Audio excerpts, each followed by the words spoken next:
인하대학교 학우 여러분 안녕하세요. 저는 신소재공학과 18학번 이혜환입니다.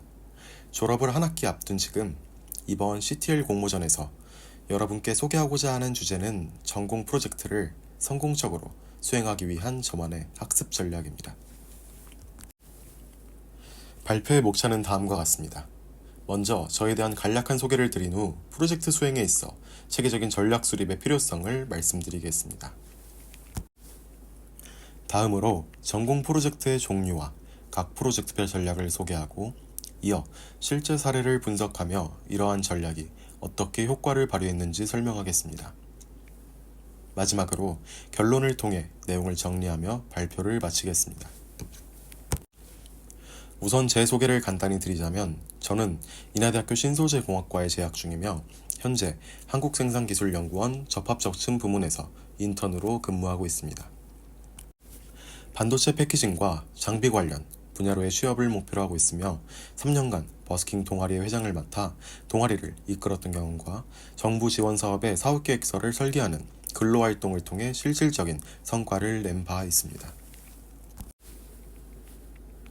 이 경험들을 소개해드리는 이유는 동아리 회장으로서 사람들 앞에서 계획과 성과 프레젠테이션을 진행하고 공지사항을 전달한 경험과 사업계획서를 체계적으로 설계하여 심사위원들로 하여 저의 목적을 명확하게 전달한 경험들이 제가 여러분께 말씀드리고자 하는 학습 전략을 실행하고 검증하는 데 중요한 밑바탕이 되었기 때문입니다. 특히 학부 팀 프로젝트, 졸업 논문, 그리고 포스터 발표와 같은 경험을 바탕으로 인턴 근무 중 보고서를 작성하거나 학회에서 포스터 발표를 성공적으로 수행할 수 있었습니다. 이러한 경험을 통해 체계적인 전략의 중요성을 깊이 깨달았으며 이를 실제 사례로 입증함으로써 여러분께 더욱 구체적이고 실질적인 조언을 드릴 수 있을 거라 확신합니다. 발표를 통해 전공 프로젝트를 체계적으로 수행하는 데 도움이 되는 유용한 인사이트를 함께 나눌 수 있기를 바랍니다. 프로젝트를 수행하는 것에 있어 전략을 수립하는 것의 필요성에 대해 먼저 말씀드리겠습니다. 첫 번째로 명확한 프로젝트 목표를 설정할 수 있습니다. 프로젝트의 방향성을 정하고 팀원들과 동일한 비전을 공유하는 것은 불필요한 시간 낭비를 줄이고 효율적으로 작업을 진행하는 것에 있어 효과적입니다. 또한 두 번째로 프로젝트의 성과를 개선할 수 있다는 장점이 있습니다. 명확한 목표를 설정하여 효율적인 시간 관리, 팀워크, 문제 해결이 이루어지면 프로젝트 과정에서 발생할 수 있는 문제를 사전에 예측하고 대비할 수 있기 때문에 교과 성적 향상, 수상을 비롯하여 그 외의 개인 능력을 향상시킬 수 있으며 추후 업무에서의 보고, 성과 개선까지도 이끌 수 있습니다. 전공 프로젝트의 종류를 크게 세 가지로 분류해 보았습니다. 첫 번째는 발표 프로젝트입니다. 주로 팀 단위로 구성되며 특정 주제에 대해 연구하고 이를 PPT를 비롯한 시각 자료로 정리하여 발표하는 형식입니다. 두 번째는 논문, 리포트 프로젝트입니다. 주로 실험 데이터를 바탕으로 결과를 분석하고 문서화하는 형식입니다. 다른 프로젝트에 비해 구조화된 형식으로 작성되며 주장에 대한 신뢰성이 무엇보다 중요한 프로젝트입니다. 마지막은 포스터 발표입니다. 연구 주제를 학회나 공모전 등에서 포스터를 통해 시각적으로 청중에게 소개하는 형식입니다. 위의 두 프로젝트와는 다르게 빠르고 즉각적인 질문과 답변, 그리고 피드백이 진행되어 순발력이 무엇보다 요구됩니다. 이어서 실질적인 프로젝트를 위한 전략들을 각각 소개해 드리도록 하겠습니다.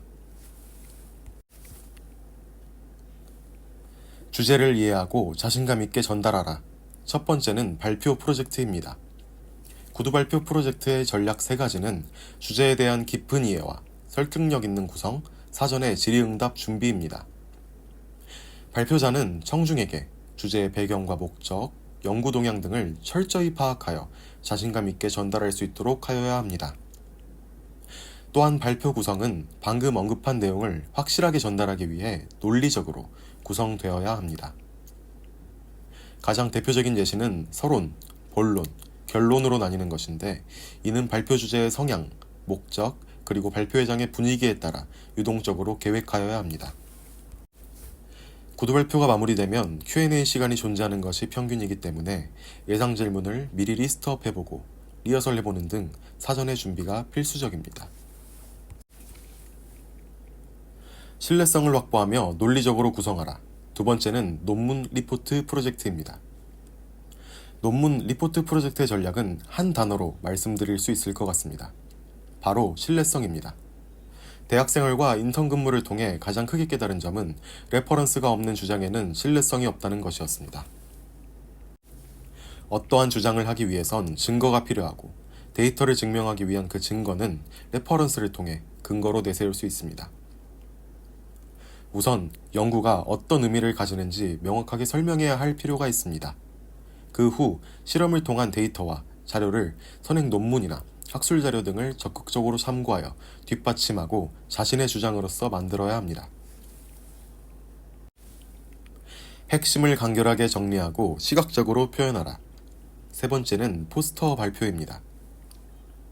포스터는 다른 프로젝트들에 비해 청중과 거리적으로 매우 가까우며 즉각적인 질문과 답변이 오가 무엇보다 순발력이 매우 중요합니다.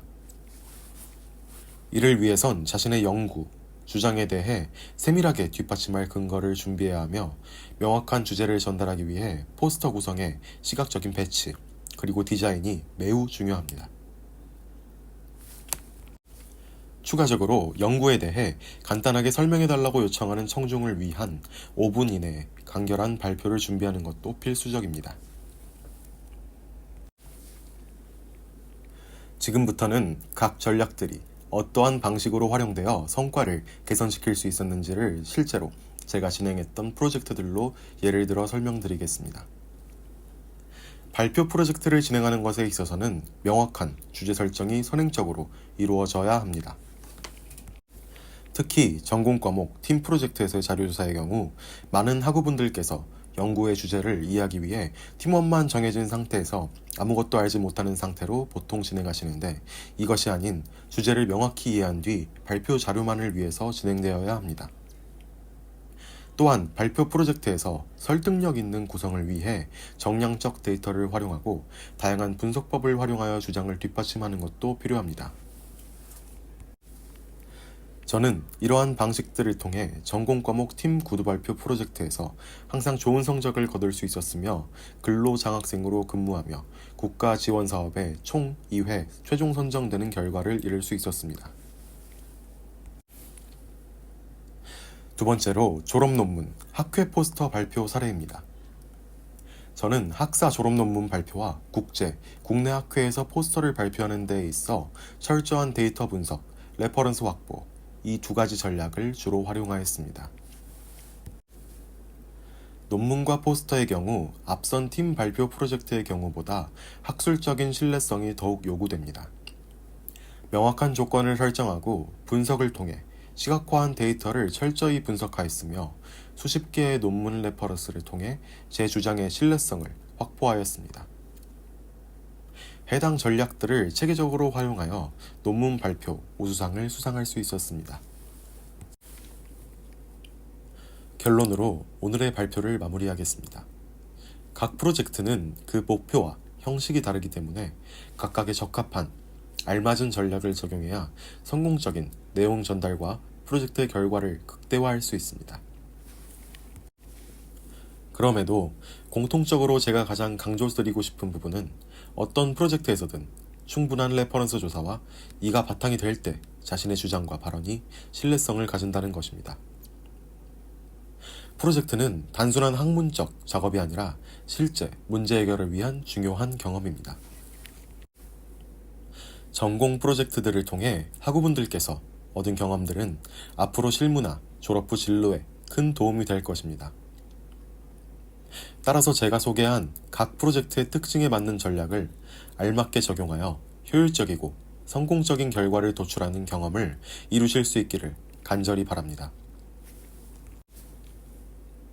이상으로 CTL 공모전 나만의 학습 방법 전공 프로젝트 전략 소개 발표를 마치겠습니다. 감사합니다.